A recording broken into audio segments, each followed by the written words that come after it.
लेकिन बहन ने बताया कि इसका आज करवा चौथ का निर्जल व्रत है। अब हाथ धोने पूजा करो। निर्जल व्रत है और वह खाना सिर्फ चंद्रमा को देखकर ही उसे अर्घ्य देकर ही खा सकती है। क्योंकि चंद्रमा अभी तक नहीं निकला है इसलिए वह भूख प्यास से व्याकुल हो उठी है।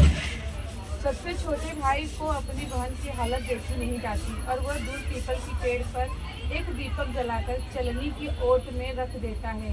दूर से देखने पर वह ऐसा प्रतीत होता है जैसे चतुर्थी की चांद उदित हो रहा हो।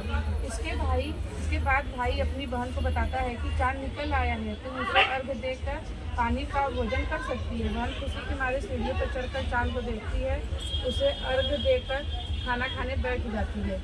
वह पहला टुकड़ा मुंह में डालती है तो उसे छींक आ जाती है, दूसरा टुकड़ा डालती है तो उसमें बाल निकल आता है और जैसे ही तीसरा टुकड़ा मुंह में डालने की कोशिश करती है तो उसके पति की मृत्यु का समाचार उसे मिलता है। वह बौखला जाती है। उसकी भाभी उसे सच्चाई वो अवगत कराती है कि उसके साथ ऐसा क्यों हुआ।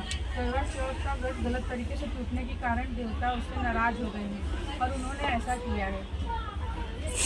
सच्चाई जानने के बाद करवा निश्चय करती है कि वह अपने पति का अंतिम संस्कार नहीं होने देगी और अपने अस्तित्व और उनके पुनर्जीवन दिलाकर ही रहेगी।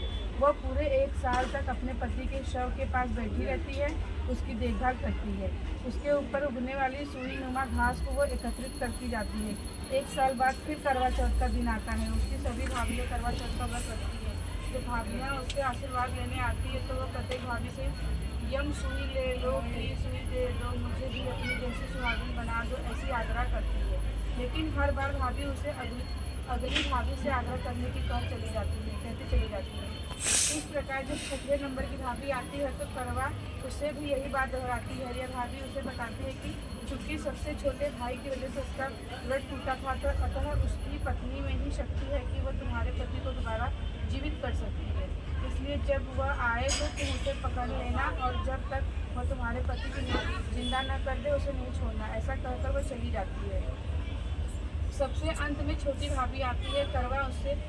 करवा उनसे भी सुहागिन बनने की आग्रह करती है लेकिन वह टाल मटोली करने लगती है। इसे देख करवा उन्हें जोर से पकड़ लेती है और अपने सुहाग को जिंदा करने के लिए कहती है।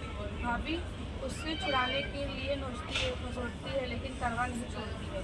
अतः मैं उनकी तपस्या को देख भाभी पसीज जाती है और अपना छोटी उंगली को चीर कर उसमें अमृत उसको पति के मुंह में डाल देती है। करवा के पति तुरंत श्री गणेश कहता हुआ उठ बैठता है। इस प्रकार प्रभु कृपा से उनकी छोटी भाभी के माध्यम से करवा को अपने सुहाग का वापस मिल जाता है। हे श्री गणेश माँ गौरी, जिस प्रकार करवा को चिर सुहागन का वरदान दिया आपसे मिला है वैसा ही सब सुहागिन को मिले। बोलो करवा मैया की जय।